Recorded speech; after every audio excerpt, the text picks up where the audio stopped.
ਗੂਜਰੀ ਮਹਿਲਾ ਪੰਜਵਾਂ। ਦੋਏ ਕਰ ਜੋੜ ਕਰੀ ਬੇਨੰਤੀ, ਠਾਕੁਰ ਆਪਣਾ ਧਿਆਇਆ,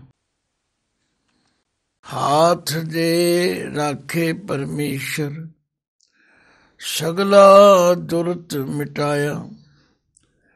ਠਾਕੁਰ ਹੋਏ ਆਪ ਦਇਆਲ, ਭਈ ਕਲਿਆਣ, ਆਨੰਦ ਰੂਪ ਹੋਈ ਹੈ। ਉਬਰੇ ਬਾਲ ਗੋਪਾਲ ਰਹਾਉ, ਮਿਲ ਵਰ ਨਾਰੀ ਮੰਗਲ ਗਾਇਆ। ਠਾਕੁਰ ਕਾ ਜੈਕਾਰ, ਕਹੋ ਨਾਨਕ ਤਿਸ ਗੁਰ ਬਲਿਹਾਰੀ, ਜਿਨ ਸਭ ਕਾ ਕੀਆ ਉਧਾਰ। ਵਾਹਿਗੁਰੂ ਜੀ ਕਾ ਖਾਲਸਾ, ਵਾਹਿਗੁਰੂ ਜੀ ਕੀ ਫਤਿਹ। ਗੁਰੂ ਸਵਾਰੀ ਸਾਧ ਸੰਗਤ, ਧੰਨ ਧੰਨ ਗੁਰੂ ਅਰਜਨ ਦੇਵ ਸੱਚੇ ਪਾਤਸ਼ਾਹ ਜੀ ਦੇ ਪਾਵਨ ਪਵਿੱਤਰ ਮੁਖਾਰਬਿੰਦ ਤੋਂ ਉਚਾਰਨ ਕੀਤੇ ਹੋਏ ਇਹ ਸ਼ਬਦ, ਭਾਵੇਂ ਇਹਨਾਂ ਦਾ ਆਕਾਰ ਬੜਾ ਸੰਖਿਪਤ ਹੈ, ਪਰ ਇਹਨਾਂ ਵਿੱਚ ਬੜੇ ਹੀ ਗੋਝ ਭਾਵ ਉਸ ਅਵਸਥਾ ਦੇ ਵਰਣਨ ਕੀਤੇ ਹਨ, ਜਿਨ੍ਹਾਂ ਵਿੱਚ ਜਗਿਆਸੂ ਜਦੋਂ ਪੂਰਨ ਭਰੋਸੇ ਤੇ ਵਿਸ਼ਵਾਸ ਨਾਲ ਵਾਹਿਗੁਰੂ ਦੇ ਚਰਨਾਂ ਵਿੱਚ ਅਰਦਾਸ ਕਰਦਾ ਹੈ, ਵਾਹਿਗੁਰੂ ਅਰਦਾਸ ਸੁਣਦਾ ਹੈ। ਕਿਉਂਕਿ ਦਾਸ ਇੱਕ ਅਰਦਾਸੀਆ ਵੀ ਹੈ। ਪਰ ਜਿਉਂ-ਜਿਉਂ ਬਾਣੀ ਜੀ ਵਿਚਾਰ ਕਰ ਰਿਹਾ, ਸਮਝ ਆਉਂਦੀ ਹੈ ਕਿ ਅੱਜ ਬਹੁ ਗਿਣਤੀ ਅਸੀਂ ਅਰਦਾਸ ਕਰਨ ਤੋਂ ਵੀ ਅਸਮਰਥ ਹਾਂ। ਅਸੀਂ ਇਹ ਚਾਹੁੰਦੇ ਹਾਂ ਕਿ ਸਾਡੇ ਕੋਲੋਂ ਕੋਈ ਮਾਇਆ ਲੈ ਲਵੇ, ਪੈਸੇ ਲੈ ਲਵੇ, ਸਾਡੀ ਅਰਦਾਸ ਕਰ ਦੇ। ਕਿਉਂਕਿ ਦਾਸ ਨੂੰ ਇਹ ਬੜਾ ਐਕਸਪੀਰੀਅੰਸ ਹੋਇਆ। ਜੇ ਕਿਸੇ ਗੁਰਮੁਖ ਨੂੰ ਕਹੋ ਭਾਈ ਤੁਸੀਂ ਆਪ ਅਰਦਾਸ ਕਰੋ, ਨਹੀਂ ਜੀ ਤੁਹਾਡੀ ਅਰਦਾਸ ਉਹ ਸੁਣਦਾ ਹੈ। ਕਿਉਂ ਵੀ ਤੁਹਾਡੀ ਕਿਉਂ ਨਹੀਂ ਸੁਣਦਾ? ਤੁਹਾਡੇ ਨਾਲ ਕੋਈ ਪਰਮਾਤਮਾ ਰੁੱਸਿਆ ਹੋਇਆ? ਇਹਦਾ ਮਤਲਬ ਸਾਡੇ ਆਪਣੇ ਵਿਸ਼ਵਾਸ ਵਿੱਚ ਕਮੀ ਹੈ।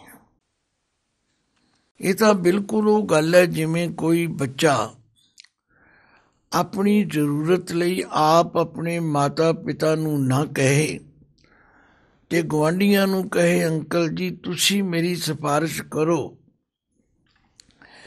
ਕਿ ਪਿਤਾ ਜੀ ਮੈਨੂੰ ਇਹ ਚੀਜ਼ ਲੈ ਦੇਣ। ਮੰਨ ਲਓ ਕੋਈ ਪੜੋਸੀ ਤੁਹਾਡੀ ਸਿਫਾਰਿਸ਼ ਵੀ ਕਰ ਦੇਵੇ ਤੇ ਪਿਤਾ ਇਹ ਕਹਿ ਸਕਦਾ ਹੈ ਵੀ ਇਹ ਮੇਰਾ ਬੱਚਾ ਹੈ, ਇਹ ਮੈਨੂੰ ਆਪ ਨਹੀਂ ਕਹਿ ਸਕਦਾ। ਇਹ ਤੁਹਾਡੇ ਕੋਲੋਂ ਸਿਫਾਰਿਸ਼ ਕਰਾਉਂਦਾ ਤੇ ਆਪ ਨਹੀਂ ਕਹਿੰਦਾ। ਮੈਨੂੰ ਤੇ ਸਮਝ ਆਈ ਹੈ ਕਿ ਬੱਚੇ ਨੂੰ ਆਪ ਆਪਣੇ ਮਾਤਾ ਪਿਤਾ ਨਾਲ ਡਾਇਰੈਕਟ ਸੰਬੰਧ ਬਣਾਉਣਾ ਚਾਹੀਦਾ, ਉਹਨਾਂ ਦੀ ਇੱਜ਼ਤ ਕਰਨੀ ਚਾਹੀਦੀ ਹੈ, ਉਹਨੂੰ ਭਰੋਸਾ ਹੋਣਾ ਚਾਹੀਦਾ। ਸਮੇਂ ਸਮੇਂ ਸੰਗਤਾਂ ਅਰਦਾਸ ਕਰਾਉਂਦੀਆਂ ਹਨ, ਦਾਸ ਕਰਦਾ ਵੀ ਹੈ ਭਰੋਸਾ ਲਈ। ਕੀ ਕਰੇ? ਇਹ ਵੀ ਕਹੀਦਾ ਭਾਈ ਇਹ ਵਡਿਆਈ ਤੇ ਉਸਦੀ ਹੈ ਜਿਹੜਾ ਅਰਦਾਸ ਸੁਣ ਰਿਹਾ, ਜਿਹੜਾ ਮੰਨ ਰਿਹਾ। ਸਾਡੀ ਕੋਈ ਵਡਿਆਈ ਨਹੀਂ। ਅਸੀਂ ਤੇ ਤੁਹਾਡੇ ਕਹਿਣ ਤੇ ਕਹਿ ਲਓ ਜਾਂ ਕਿਸੇ ਅਰਦਾਸ ਭੇਟ ਦੇ ਲਾਲਚ ਕਰਕੇ ਕਹਿ ਲਓ ਅਸੀਂ ਕਰ ਦਿੱਤੀ ਅਰਦਾਸ, ਪਰ ਵਡਿਆਈ ਉਸ ਮਾਲਕ ਨੇ। ਸੱਚਮੁੱਚ ਪਿਆਰਿਓ, ਸਾਨੂੰ ਆਪ ਪਰਮੇਸ਼ਵਰ ਨਾਲ ਜੁੜਨਾ ਚਾਹੀਦਾ। ਧੰਨ ਗੁਰੂ ਅਰਜਨ ਦੇਵ ਪਾਤਸ਼ਾਹ ਤਥਾ ਹਰ ਗੁਰੂ ਸਾਹਿਬਾਨ ਨੇ ਆਪਣੇ ਜੀਵਨ ਕਾਲ ਵਿੱਚ ਹਰ ਕਾਰਜ ਕਰਨ ਤੋਂ ਪਹਿਲਾਂ ਅਰਦਾਸ ਕੀਤੀ। ਸਾਡੇ ਲਈ ਹੁਕਮ ਕੀਤਾ ਹੈ, ਕੀਤਾ ਲੋੜੀਏ ਕੰਮ ਸੋ ਹਰ ਪੈ ਆਖੀ। ਕਾਰਜ ਦੇ ਸਵਾਰ ਸਤਿਗੁਰ ਸੱਚ ਸਾਖੀ। ਗੁਰੂ ਸਾਹਿਬਾਨ ਦਾ ਜੀਵਨ ਪੜ੍ਹ ਕੇ ਦੇਖੋ, ਕਿਤਨੇ ਸ਼ਬਦ ਮੇਰੇ ਪਾਤਸ਼ਾਹ ਨੇ ਅਕਾਲ ਪੁਰਖ ਦੇ ਸ਼ੁਕਰਾਨੇ ਵਜੋਂ ਉਹਦੇ ਚਰਨਾਂ ਵਿੱਚ ਬੇਨਤੀ ਰੂਪ ਕਹੇ ਹਨ। ਲੋਕਾਂ ਨੇ ਬੜਾ ਕਿਹਾ ਮਹਾਰਾਜ ਬਾਲਕ ਹਰਗੋਬਿੰਦ ਜੀ ਨੂੰ ਚੇਚਕ ਨਿਕਲ ਆਈ ਹੈ ਤੇ ਇਹਦੇ ਵਾਸਤੇ ਤੁਸੀਂ ਦੇਵੀ ਮਾਤਾ ਨੂੰ ਯਾਦ ਕਰੋ, ਇਹ ਕਰੋ ਉਹ ਕਰੋ। ਮੇਰੇ ਪਾਤਸ਼ਾਹ ਨੇ ਕਿਹਾ ਨਾ ਭਾਈ, ਅਸੀਂ ਇੱਕ ਅਕਾਲ ਪੁਰਖ ਨੂੰ ਮੰਨਣ ਵਾਲੇ ਹਾਂ ਤੇ ਅਕਾਲ ਪੁਰਖ ਅੱਗੇ ਹੀ ਬੇਨਤੀ ਕਰਾਂ। ਇੱਕ ਨਹੀਂ ਅਨੇਕਾਂ ਸ਼ਬਦ ਤੁਹਾਨੂੰ ਗੁਰਬਾਣੀ ਵਿੱਚੋਂ ਮਿਲ ਜਾਣਗੇ ਔਰ ਗੁਰੂ ਇਤਿਹਾਸ ਵਿੱਚ ਇਹ ਸਭ ਮਿਸਾਲਾਂ ਮੌਜੂਦ ਹਨ। ਤੋ ਇਸ ਤੋਂ ਸਾਨੂੰ ਪ੍ਰੇਰਨਾ ਮਿਲਦੀ ਹੈ ਕਿ ਭਾਈ ਆਪ ਪਰਮਾਤਮਾ ਨਾਲ ਜੁੜੋ, ਆਪ ਅਰਦਾਸ ਕਰੋ। ਅਰਦਾਸ 'ਤੇ ਕੋਈ ਵਿਸ਼ੇਸ਼ ਅੱਖਰ ਨਹੀਂ ਹੁੰਦੇ, ਅਰਦਾਸ 'ਤੇ ਆਪਣੇ ਅੰਦਰ ਦੀ ਜੋੜੜੀ ਹੈ, ਵੇਦਨਾ ਹੈ, ਪੀੜਾ ਹੈ। ਹਾਂ, ਗੁਰਬਾਣੀ ਦੇ ਸ਼ਬਦਾਂ ਤੋਂ ਅਸੀਂ ਪ੍ਰੇਰਨਾ ਲੈ ਸਕਦੇ। ਹੁਣ ਦੇਖੋ ਜਿਹੜਾ ਸ਼ਬਦ ਦਾਸ ਨੇ ਪੜ੍ਹਿਆ ਹੈ, ਇਹਦੀ ਰਹਾਉ ਦੀ ਪੰਕਤੀ ਵਿੱਚ ਮਹਾਰਾਜ ਫਰਮਾਉਂਦੇ ਨੇ, ਠਾਕੁਰ ਹੋਏ ਆਪ ਦਇਆਲ। ਹੁਣ ਅਖਰੀ ਅਰਥ ਬੜੇ ਸਪਸ਼ਟ ਨੇ। ਠਾਕੁਰ ਕਹਿੰਦੇ ਨੇ ਮਾਲਕ ਨੂੰ, ਠਾਕੁਰ ਕਹਿੰਦੇ ਨੇ ਪਰਮੇਸ਼ਵਰ ਨੂੰ। ਠਾਕੁਰ ਜੀ ਹੋ ਗਏ ਹਨ ਆਪ ਦਇਆਲ, ਮੇਰੇ ਉੱਤੇ ਦਇਆ ਕੀਤੀ ਹੈ ਉਹਨਾਂ ਨੇ।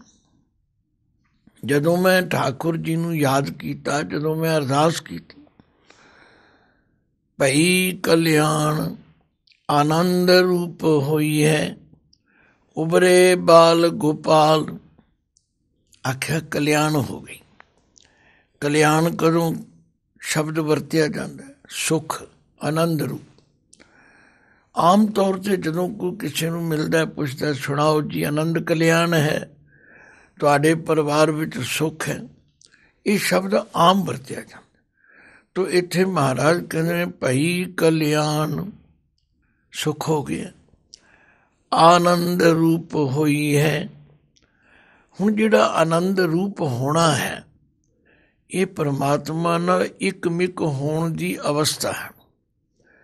ਦਾਸ ਕਈ ਵਾਰੀ ਬੇਨਤੀ ਕਰਦਾ ਆਨੰਦ ਜਾਂ ਸਹਿਜ ਜਾਂ ਅਡੋਲਤਾ ਜਾਂ ਸੁੱਖ, ਇਹ ਕੋਈ ਖਾਣ ਪੀਣ ਦੀਆਂ ਚੀਜ਼ਾਂ ਨਹੀਂ ਹੈਗੀਆਂ, ਇਹ ਕੋਈ ਬਾਜ਼ਾਰ ਵਿੱਚ ਨਹੀਂ ਵਿਕਦੀਆਂ, ਇਹ ਤਾਂ ਇੱਕ ਅਵਸਥਾ ਹੈ। ਜਦੋਂ ਅਸੀਂ ਮਾਲਕ ਨਾਲ ਸੱਚੇ ਮਨੋਂ ਜੁੜੇ, ਫਿਰ ਘਰ ਸੁਖ ਵਸਿਆ ਬਾਹਰ ਸੁਖ ਪਾਇਆ, ਕਹੋ ਨਾਨਕ ਗੁਰਮੰਤ ਦ੍ਰਿੜਾਇਆ।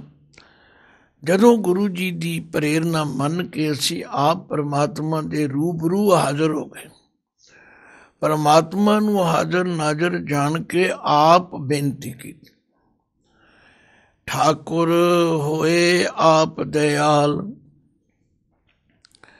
ਭਈ ਕਲਿਆਣ ਆਨੰਦ ਰੂਪ ਹੋਈ ਹੈ।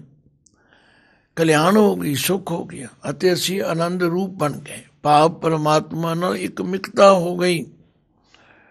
ਉਬਰੇ ਬਾਲ ਗੋਪਾਲ, ਇਹ ਅੱਖਰ ਆਮ ਤੌਰ 'ਤੇ ਬਾਲ ਗੋਪਾਲ ਵਰਤਿਆ ਜਾਂਦਾ ਛੋਟੇ ਬੱਚਿਆਂ ਵੱਲ।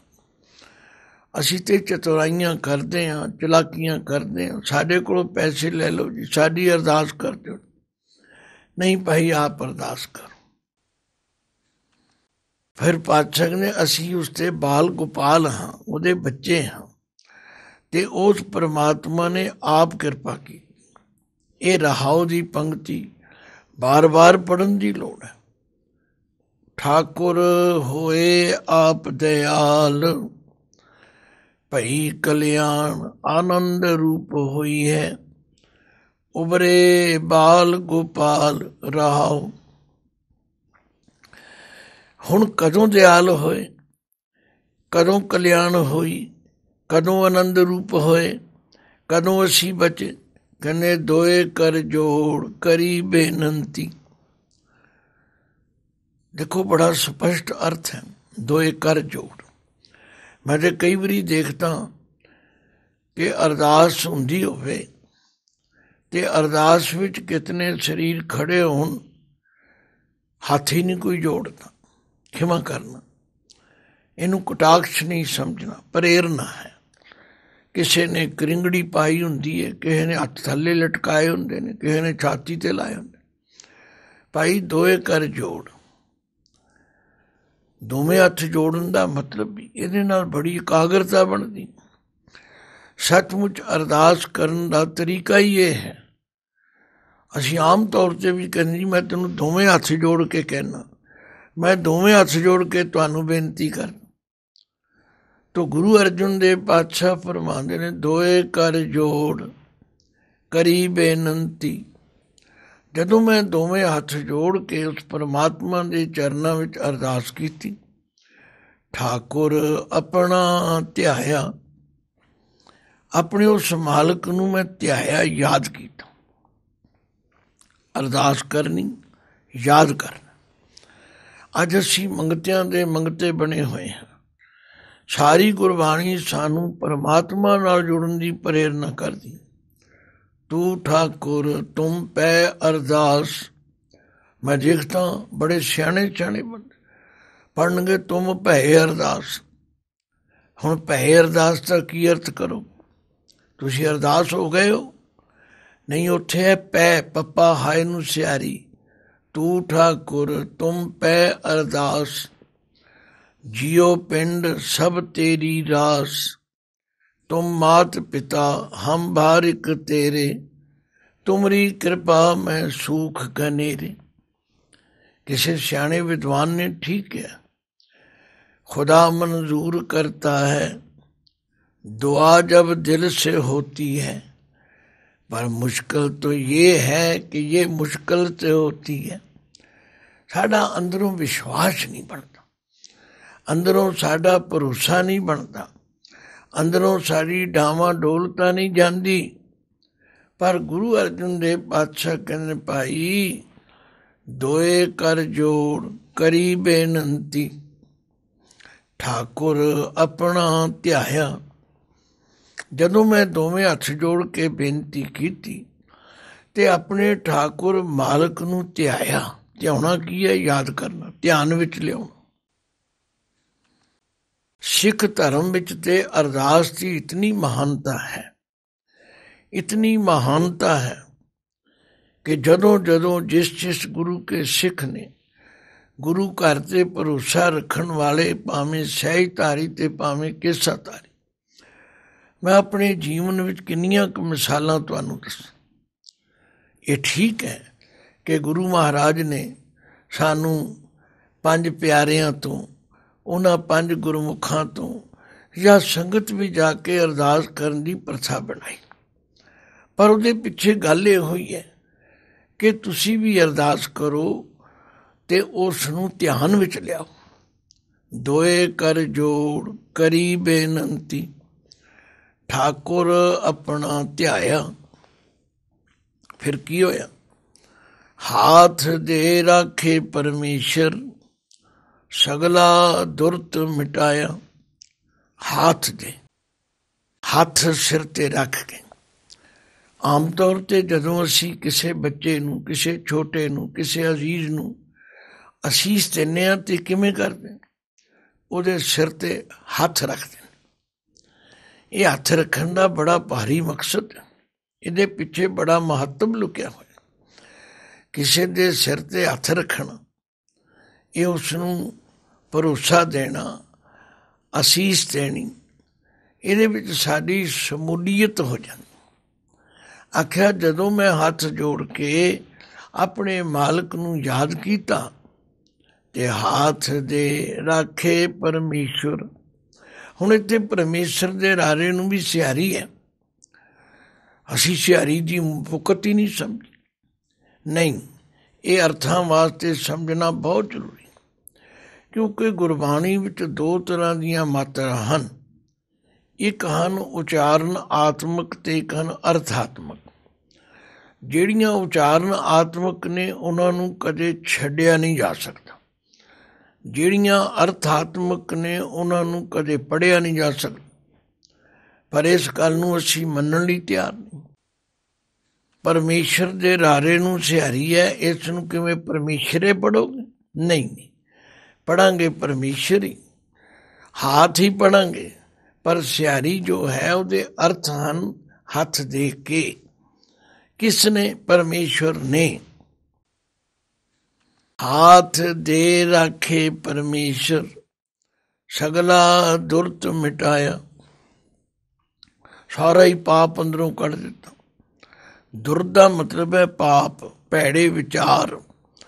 उस परमात्मा ने ऐसी कृपा की कि उसने सारा ही दुर्त, सारा ही पाप करन दी बिरती जो सी वो खत्म कर दी।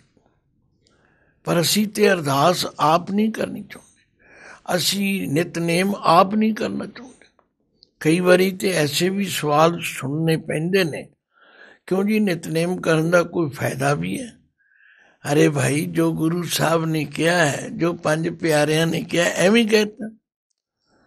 ਜਿਉਂ ਜਿਉਂ ਤੁਸੀਂ ਨਿਤਨੇਮ ਕਰੋਗੇ, ਬਾਣੀ ਪੜੋਗੇ, ਪਰਮੇਸ਼ਵਰ ਨਾਲ ਸੰਬੰਧ ਜੁੜੇਗਾ। तो गल की खुजता ना करिए। और गुरु की बाणी विच जो पूरने पाए ने, जो मार्गदर्शन किया, ਇਹਦੇ ਉੱਤੇ ਚੱਲੀਏ। ਤੇ ਧੰਨ ਗੁਰੂ ਅਰਜਨ ਦੇਵ ਜੀ ਦੇ ਇਹਨਾਂ ਬਚਨਾਂ ਨੂੰ ਸਮਝੀਏ। ਦੋਏ ਕਰ ਜੋੜ ਕਰੀ ਬੇਨੰਤੀ, ठाकुर अपना ਧਿਆਇਆ। हाथ दे राखे परमेश्वर, सगला दुर्त मिटाया। जदों कोई मन चित करके अरदास करता, वाहगुरु सुनदा है। ਉਹਦੇ घर विच ऐसा नहीं है। पता नहीं गुरबाणी विच कितने शब्द अरदास लई लिखे। भाई अरदास करो। मैं कई बार सुनाया, पातशाह दे जीवन विच भी बड़ियां मुश्किलां आई, पर हर मुश्किल की निवृत्ति वास्ते उन्होंने परमात्मा नूं याद किया।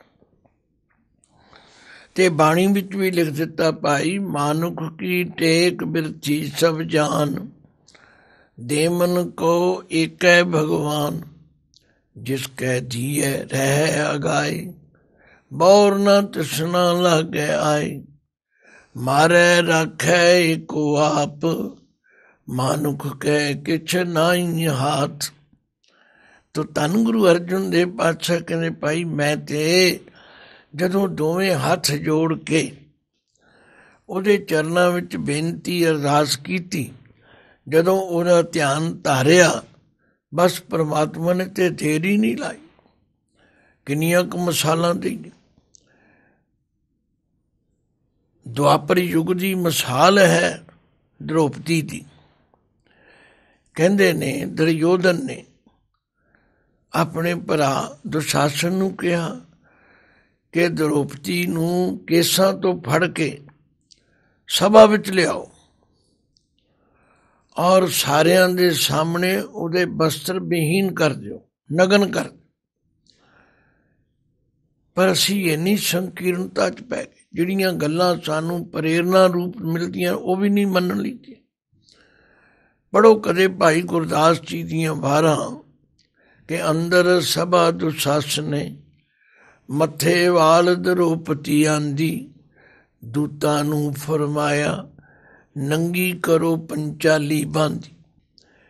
ਪੰਜੇ ਪਾਂਡੋ ਵੇਖਦੇ, ਔਗਟ ਰੁੱਦੀ ਨਾਰ ਜਿਨ੍ਹਾਂ ਦੀ, ਹੱਥ ਮਰੋੜਨ ਸਿਰ ਧੁੰਨ, ਪੱਛੋ ਤਾਨ ਕਰਨ ਜਾ ਜਾਂਦੀ। ਇੱਕ ਸੀਨ ਖਿੱਚ ਕੇ ਸਾਨੂੰ ਸਮਝਾਏ।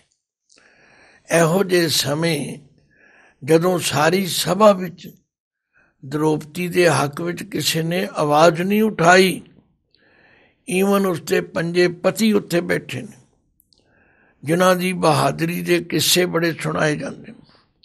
ਕਹਿੰਦੇ ਨੇ ਭੀਮ ਇਤਨਾ ਬਲਵਾਨ ਸੀ ਕਿ ਹਾਥੀ ਚੁੱਕ ਕੇ ਅਸਮਾਨ ਤੇ ਸੁੱਟ ਦਿੰਦਾ। ਪਤਾ ਨਹੀਂ ਸੁੱਟਿਆ ਨਹੀਂ ਸੁੱਟਿਆ, ਅਸੀਂ ਇਸ ਗੱਲ 'ਚ ਨਹੀਂ ਪੈਂਦੇ, ਪਰ ਪ੍ਰਚਲਿਤ ਗੱਲਾਂ ਨੇ ਕਿ ਉਹ ਬੜੇ ਬਲਵਾਨ ਸਨ। ਪਰ ਉਹਨਾਂ ਦੇ ਸਾਹਮਣੇ ਉਹਨਾਂ ਦੀ ਇਸਤਰੀ ਦੀ ਬੇਪਤੀ ਹੋ ਰਹੀ ਹੈ, ਉਹ ਬੋਲਦੇ ਨੇ। ਜ਼ਰਾ ਅਨੁਮਾਨ ਲਾਓ ਕੈਸਾ ਸਮਾਂ ਸੀ। ਪਰ ਕਹਿੰਦੇ ਨੇ ਜਦੋਂ ਕੋਈ ਨਹੀਂ ਬੋਲਿਆ ਤੇ ਅੱਖੀਂ ਮੀਟ ਧਿਆਨ ਧਰ, ਹਾ ਹਾ ਕ੍ਰਿਸ਼ਨ ਕਰੇ ਬਿਲ ਲਾਂਦੀ। ਫਿਰ ਉਸ ਦ੍ਰੋਪਦੀ ਨੇ ਉਸ ਮੌਕੇ 'ਤੇ ਯਾਦ ਕੀਤਾ, ਤੇ ਜਿਹਨੂੰ ਯਾਦ ਕੀਤਾ ਉਸਨੇ ਫਿਰ ਕੀ ਕੀਤਾ? ਕੱਪੜ ਕੋਟ ਉਸਾਰਿਆਂ, ਥੱਕੇ ਦੂਤ ਨ ਪਾਰ ਵਸਾਂਦੀ। ਉਹਦੀ ਪੱਤ ਰਹਿ ਗਈ। ਕਹਿੰਦੇ ਨੇ ਜਦੋਂ ਦ੍ਰੋਪਦੀ ਦੀ ਪੱਤ ਰਹਿ ਗਈ, ਘਰ ਆਈ, ਸ਼ੁਕਰ ਕੀਤਾ ਪਰਮਾਤਮਾ ਦਾ। ਸ਼੍ਰੀ ਕ੍ਰਿਸ਼ਨ ਜੀ ਦੇ ਦਰਸ਼ਨ ਕੀਤੇ ਤੇ ਆਖਿਆ, ਮਹਾਰਾਜ ਤੁਸੀਂ ਦੇਰ ਬੜੀ ਲਾਈ, ਮੇਰੀ ਪ੍ਰੀਖਿਆ ਬੜੀ ਕੀਤੀ। ਤੇ ਅੱਗੋਂ ਹੱਸ ਕੇ ਕਹਿਣ ਲੱਗੇ, ਦ੍ਰੋਪਦੀ ਮੈਂ ਨਹੀਂ ਦੇਰ ਲਾਈ, ਇਹ ਦੇਰ ਤੇਰੇ ਵੱਲੋਂ ਸੀ। ਤੂੰ ਮੈਨੂੰ ਯਾਦ ਹੀ ਜਦੋਂ ਉਦੋਂ ਕੀਤਾ ਮੈਂ ਉਹਦੀ ਆਉਣਾ ਸੀ। ਪਹਿਲਾਂ ਤੇਰੇ ਖਿਆਲ ਵਿੱਚ ਸੀ ਕਿ ਭੀਸ਼ਮ, ਪਿਤਾਮਾ, ਦਰੋਣਾਚਰਜ ਮੇਰੀ ਇਮਦਾਦ ਕਰਨਗੇ। ਤੇਰੇ ਖਿਆਲ ਵਿੱਚ ਸੀ ਕਿ ਮੇਰੇ ਪੰਜੇ ਪਤੀ ਬੈਠੇ ਨੇ, ਬੜੀ ਮੇਰੀ ਇਮਦਾਦ ਕਰਨਗੇ। ਜਦੋਂ ਸਾਰੇ ਆਸਰੇ ਮੁੱਕ ਗਏ, ਤੂੰ ਮੈਨੂੰ ਯਾਦ ਕੀਤਾ, ਮੈਂ ਦੇਰ ਨਹੀਂ ਲਾਈ। ਤੋ ਸਾਧ ਸੰਗਤ, ਇਹਨਾਂ ਘਟਨਾਵਾਂ ਤੋਂ, ਇਹਨਾਂ ਗੁਰੂ ਕੀ ਬਾਣੀ ਦੇ ਸ਼ਬਦਾਂ ਤੋਂ ਸਾਨੂੰ ਪ੍ਰੇਰਨਾ ਮਿਲਦੀ ਹੈ। ਦੋਏ ਕਰ ਜੋੜ ਕਰੀ ਬੇਨੰਤੀ, ਠਾਕੁਰ ਆਪਣਾ ਧਿਆਇਆ। ਹਾਥ ਦੇ ਰਾਖੇ ਪਰਮੇਸ਼ਰ, ਸਗਲਾ ਦੁਰਤ ਮਿਟਾਇਆ। ਠਾਕੁਰ ਹੋਏ ਆਪ ਦਇਆਲ, ਭਈ ਕਲਿਆਣ ਆਨੰਦ ਰੂਪ ਹੋਈ ਹੈ। ਉਬਰੇ ਬਾਲ ਗੋਪਾਲ ਰਾਵ, ਮਿਲ ਵਰ ਨਾਰੀ ਮੰਗਲ ਗਾਇਆ। ਮਿਲ ਦੇ ਲੱਲੇ ਨੂੰ ਸਿਆਰੀ ਹੈ, ਮਿਲ ਕੇ ਵਰ ਨਾਰੀ ਮੰਗਲ ਗਾਇਆ। ਹੁਣ ਇੱਥੇ ਆ ਕੇ ਅਸੀਂ ਉਲਝ ਜਾਂਦੇ, ਅਸੀਂ ਤੇ ਜਨਾਨੀ ਪੁਰਸ਼ ਦੀ ਗੱਲ ਕਰ, ਨਹੀਂ, ਇੱਕ ਪ੍ਰਤੀਕ ਹੈ। ਵਰ ਪਰਮਾਤਮਾ ਨੂੰ ਕਿਹਾ ਤੇ ਨਾਰੀ ਸਾਡੀਆਂ ਇੰਦਰੀਆਂ ਹਨ, ਜਿਨ੍ਹਾਂ ਵਿੱਚ ਕਰਮ ਇੰਦਰੇ, ਗਿਆਨ ਇੰਦਰੇ, ਇਹ 10 ਨੇ। ਇਹਨਾਂ ਸਾਰਿਆਂ ਨੇ ਇਕੱਤਰਿਤ ਹੋ ਕੇ ਹੁਣ ਜਦੋਂ ਪਰਮਾਤਮਾ ਦੇ ਮੰਗਲ ਗਾਏ, ਗੁਣ ਗਾਏ, ਮਿਲ ਵਰ ਨਾਰੀ ਮੰਗਲ ਗਾਇਆ। ਠਾਕੁਰ ਕਾ ਜੈਕਾਰ, ਤੇ ਉਸ ਮੇਰੇ ਮਾਲਕ ਦੀ ਜੈ ਜੈਕਾਰ ਹੋ ਗਈ। ਕਹੋ ਨਾਨਕ ਤਿਸ ਗੁਰ ਬਲਿਹਾਰੀ, ਜਿਨ ਸਭ ਕਾ ਕੀਆ ਉਧਾਰ। ਪਾਤਸ਼ਾਹ ਫਰਮਾਉਂਦੇ ਨੇ, ਮੈਂ ਉਸ ਗੁਰੂ ਤੋਂ ਬਲਿਹਾਰ ਜਾਣਾ, ਜਿਸ ਗੁਰੂ ਨੇ ਇਹ ਉਪਦੇਸ਼ ਦਿੱਤਾ, ਜਿਸ ਗੁਰੂ ਨੇ ਪਰਮੇਸ਼ਵਰ ਨਾਲ ਜੋੜਿਆ, ਤੇ ਜਿਹੜਾ ਗੁਰੂ ਹਰ ਇੱਕ ਜੀਵ ਨੂੰ ਪ੍ਰੇਰਦਾ। ਭਾਈ ਪਰਮਾਤਮਾ ਤੋਂ ਉੱਤਾ ਕੋਈ ਨਹੀਂ। ਤੁਧ ਬਿਨ ਦੂਜਾ ਨਾਹੀਂ ਕੋਏ, ਤੂੰ ਕਰਤਾਰ ਕਰੈ ਸੋ ਹੋਏ। ਤੇਰਾ ਜ਼ੋਰ ਤੇਰੀ ਮਨ ਟੇਕ, ਸਦਾ ਸਦਾ ਜਪ ਨਾਨਕ ਏਕ। ਤੋ ਸਾਰੇ ਸ਼ਬਦ ਤੋਂ ਇਹੀ ਪ੍ਰੇਰਨਾ ਮਿਲਦੀ ਹੈ। ਭਾਈ ਜਦੋਂ ਵੀ ਲੋੜ ਪਵੇ ਉਸ ਪਰਮਾਤਮਾ ਦੇ ਚਰਨਾਂ ਵਿੱਚ ਅਰਦਾਸ ਕਰੋ, ਮਨ ਬਚਨ ਕਰਮ ਕਰਕੇ ਕਰੋ, ਅਤੇ ਉਹ ਅਰਦਾਸ ਸੁਣਦਾ ਹੈ, ਉਹ ਦੁੱਖ ਕੱਟਦਾ ਹੈ, ਉਹ ਸੁੱਖ ਦਿੰਦਾ ਹੈ। ਵਾਹਿਗੁਰੂ ਜੀ ਕਾ ਖਾਲਸਾ, ਵਾਹਿਗੁਰੂ ਜੀ ਕੀ ਫਤਿਹ।